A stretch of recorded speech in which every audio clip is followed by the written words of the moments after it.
Fred Rogers penned a letter in 1993 that was meant to remain buried forever. After clearing out an old storage unit, the family discovered it. Rogers acknowledges he used his television character in part to conceal his underlying darkness. He explains he fantasized about his childhood bullies in a brutal way. He admits to having conflicting feelings of wrath. All of America's perceptions of him. According to the letter, he saw a psychiatrist covertly for years. Most startling of all, he wonders if he felt so shattered within that he was the ideal guy to mentor children.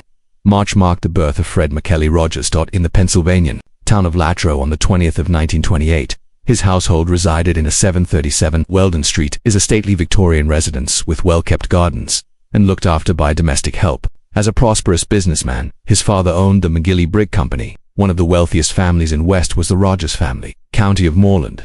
Additionally, it appeared to be the ideal American from the outside. Home. However, Fred was raised in that house with a strong emotional suffering due to her acute anxiety and sadness. His mother frequently became emotionally incompetent.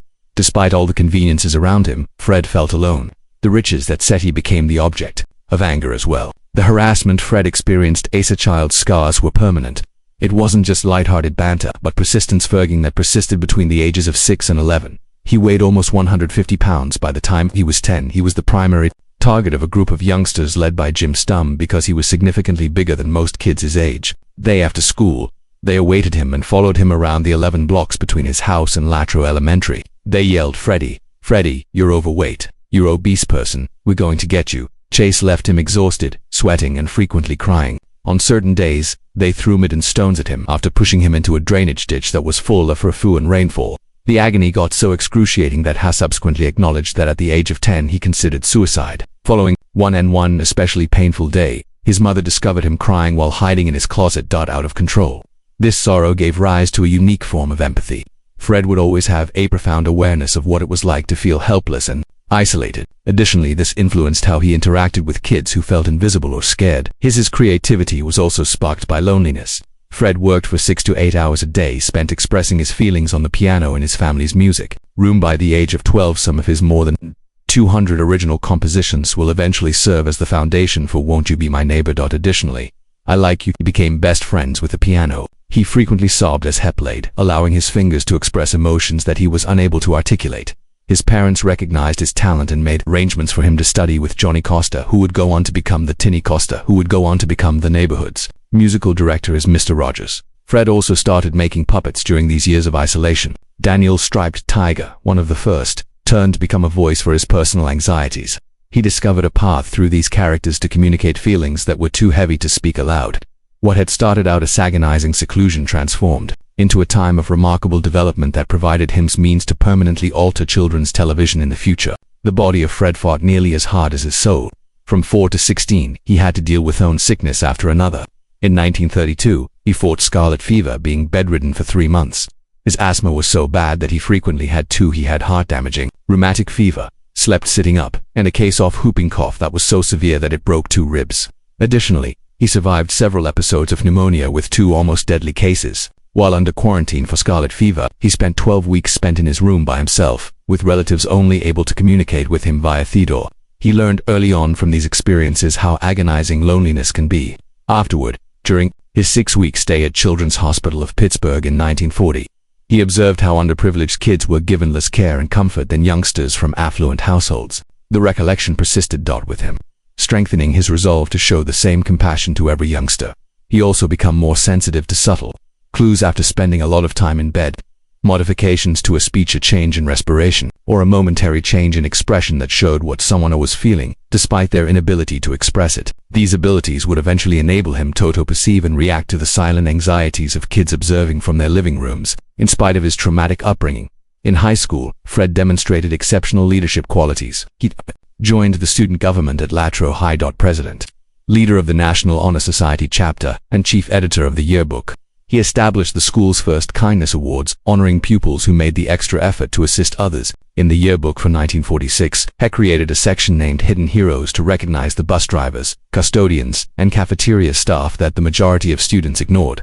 His final words were, "Life is about moments rather than milestones," a conviction that would subsequently direct this work on television. Possibly most impressively, he launched a show in friendship circles.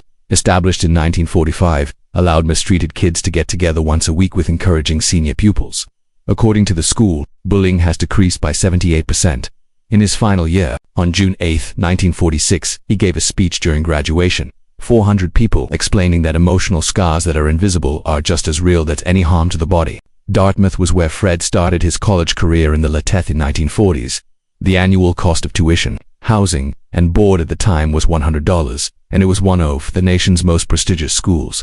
He shared a room with 2 people in 101 Middle Massachusetts Hall, but he had a lot of trouble. Fred was given by a professor who liked to scare students. His confidence was shattered by the lowest grade he had ever received. Later on, he said that he really wasn't prepared for Dartmouth and found that music was his actual passion, which the college was unable to adequately foster. His choice's family was surprised by his departure. Leaving an Ivy League school for someone of his lineage school was seen as social suicide and was practically unheard of. In 1948, he made the decision to move to Rollins College in Winter Park, Florida, which ultimately changed their lives. He went to the campus before submitting an application to see Joanne Bird, a student HOAs, one of the people that greeted him at the airport and would go on to become the love of his life. Their instant bond contributed to his choice to transfer. Fred flourished at Rollins. He served as the French club's president, was elected president of Alpha Lambda, and become a member of the welcoming committee for students. He performed in the church and Bach Choir, the student music organization, and participated in Annie, who performs in theater with pupils such as Anthony Perkins. He even took home the title of the mysterious man at a 1950s campus gathering. His abilities, both musical and otherwise, were being acknowledged at last. Following graduation in 1951 with a Magna Cum Laude, he was awarded the General Charles McCormack Reeves Scholarship, and he graduated with a degree in musical composition. The same when he returned home and saw television on his parents' new set for the first time that year. Everything changed. He was appalled to witness individuals hurling pies at one another. Forgicles. To him, it was more than just foolish. It was humiliating. He intended to go inside seminary to pursue a career as a Presbyterian priest, but after seeing that one show, he felt that television should be anything superior. He chose to focus on the medium for the rest of his life. Not as a preacher, but in his role as a guardian of children, he was resolved to utilize television to elevate rather than denigrate. Fred's during these years, Joanne's love story also became more intense.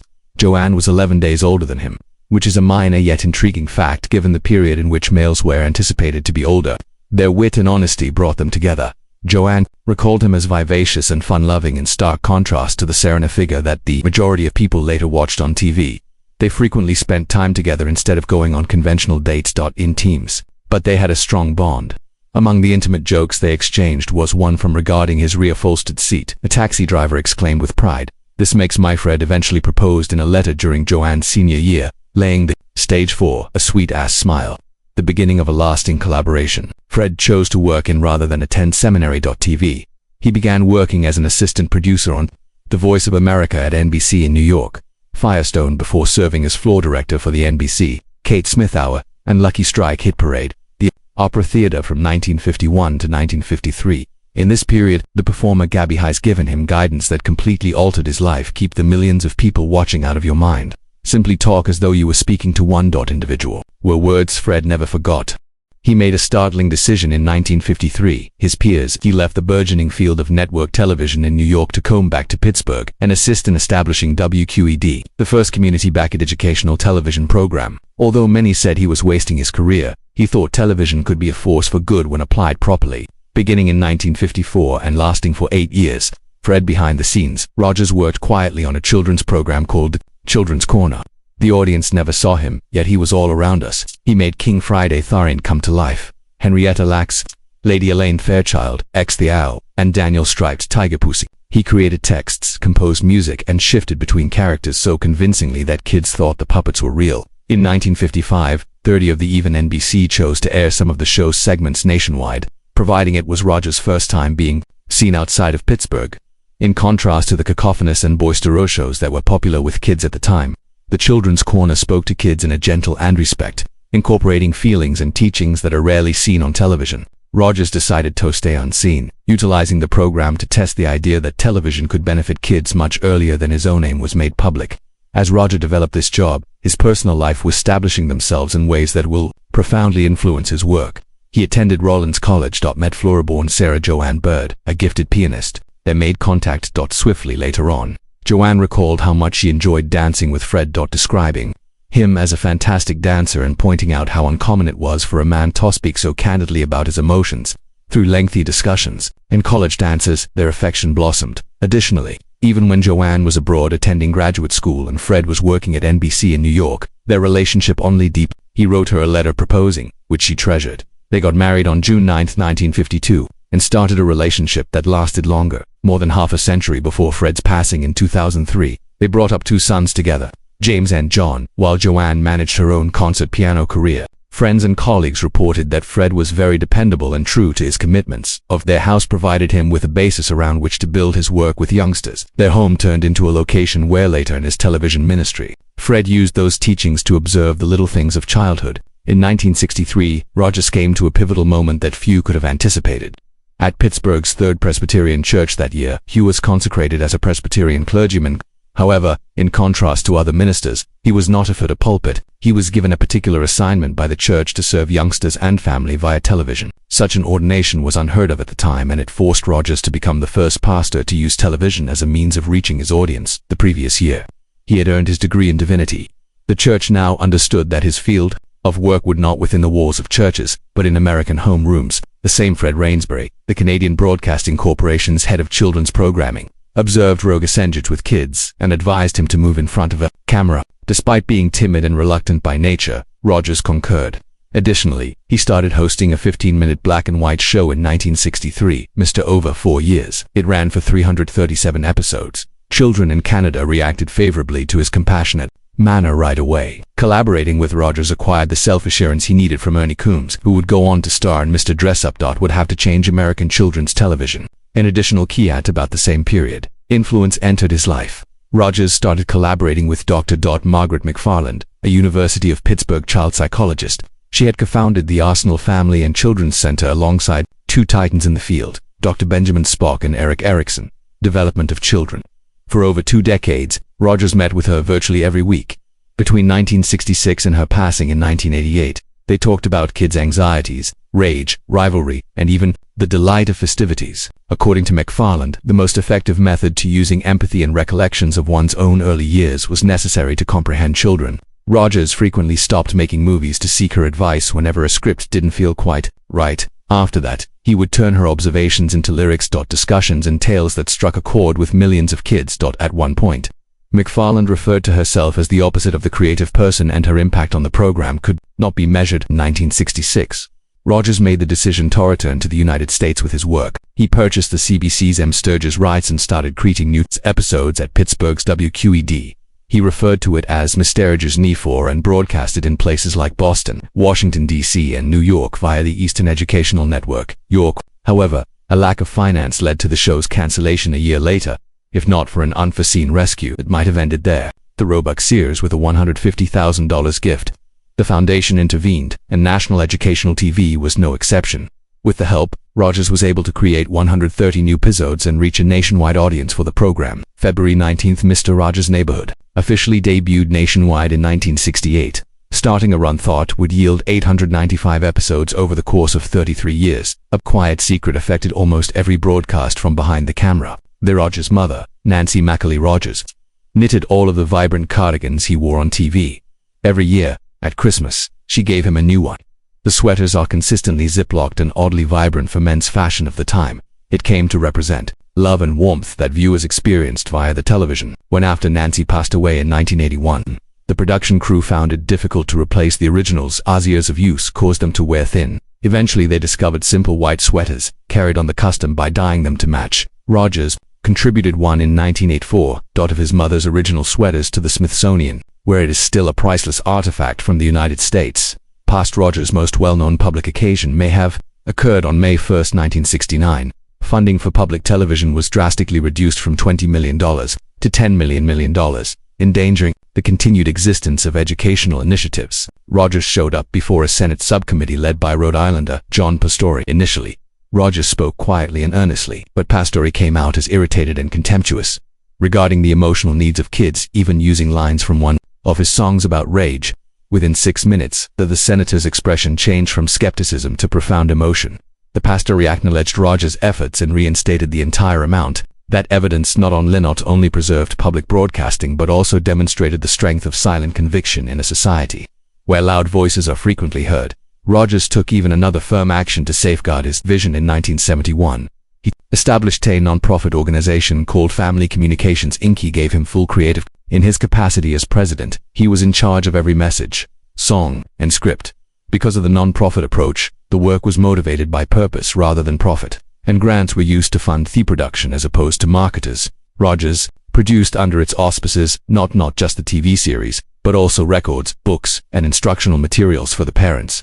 The business soon changed its name to the Fred Rogers Company, and his mission is still being carried out today via Fred Rogers Productions. Fred created a life of letter writing that was nearly unthinkable. Each and every he made it his own after receiving between 50 and 100 letters in a single day. Mission to respond to each one. An helper wasn't needed for this task. Rogers declined to employ ghostwriters or form letters. Rather, he perused each letter and he carefully mentioned specifics from what people had shared in his response. Throughout his professional life, this totaled hundreds of thousands of individual responses. Numerous kids who corresponded with him grew up to cherish his letters for the rest of their lives. He never discarded a kid's stake note. Every one of them was revered as though it were worthy of being placed in a museum. He may have written well over 100,000 letters by the time of his death. When communicating to educators, Rogers occasionally included copies of research on instructional radio professionals, ensuring they had encouragement and tools, though the envelopes themselves conveyed a sense of significance, as though the recipient was ready to open them. Anything remarkable. The most notable example of the influence of these letters is the tale of Tim Madigan, a writer who corresponded with Rogers in the middle of the 1990s. Madigan, who was suffering with depression, talked about his own challenges as being plagued by what he referred to as the Furies. Rogers responded in writing. With the straightforward yet impactful phrase, "Yes, I will be proud of you." Sentence signaled the beginning of a connection that developed across letters, phone conversations, and in-person meetings. Rogers' consistence, they remained together until Rogers' passing, and support gave Madigan the strength he needed in his lowest moments. 2003, Rogers' influence had expanded beyond correspondence and friendships by the middle of the 1980s. Typically, he had cereal, milk, or fruit for breakfast, toast, and he frequently consumed dairy and eggs. This decision aligned with his humanitarian beliefs for all living things and demonstrated the same self-control he used to all aspects of his life. His curiosity about Tevin, a business decision, was influenced by vegetarianism. By the middle of the 1980s, he was supporting his buddy Paul Obis as a minority shareholder in Vegetarian Times magazine with a buyback agreement of $276,000. The publication expanded to more by 1990. They had more than $250,000 subscribers and made $10 million. Rogers, at a time when vegetarianism was still viewed as odd in the United States. The magazine's reputation gave it credence. States. In 1990, they sold the publication to Cowles Media, and the agreement was $10 million. Rogers demonstrated that he was a man as well as a kind person, with great business sense. The Persian Gulf War started in 1991. American families once more turned to Rogers for solace. For many children, this was their first time seeing a live conflict on TV, and though they were terrified by the pictures, Rogers advised parents to make promises to their kids they would be secure at all times. Daniel Striped Tiger, one of his puppets, and King Friday, to assist kids in making sense of what they were witnessing. A youngster viewing the news, Johnny, inquired as to whether he could resume viewing cartoons once the war was over. It demonstrated how perplexing it was for impressionable minds. Rogers recognized this anxiety and intervened to give the comfort that no one else could. Fred felt that true value in people originated from within, not from accolades or notoriety. Even though he continued to concentrate on the lives of adults and children when his career peaked in the 1990s, he recognized that the area between the audience and the TV screen was a sort of sacred space where real connection might occur. He never felt compelled to give overt religious sermons. Rather, he quietly practiced his Presbyterian beliefs, demonstrating compassion and love by, for instance. In 1962, Rogers received his degree from Pittsburgh Theological Seminary. The next year he was ordained. He had a special mission. Behind the lens, Rogers was as committed. He was in charge of every aspect of Mr. Rogers' neighborhood by himself. He provided voices to well-known puppets such as King, Lady Elaine Fairchild, and Daniel Striped Tiger. Friday, the mirrored aspects of his own character.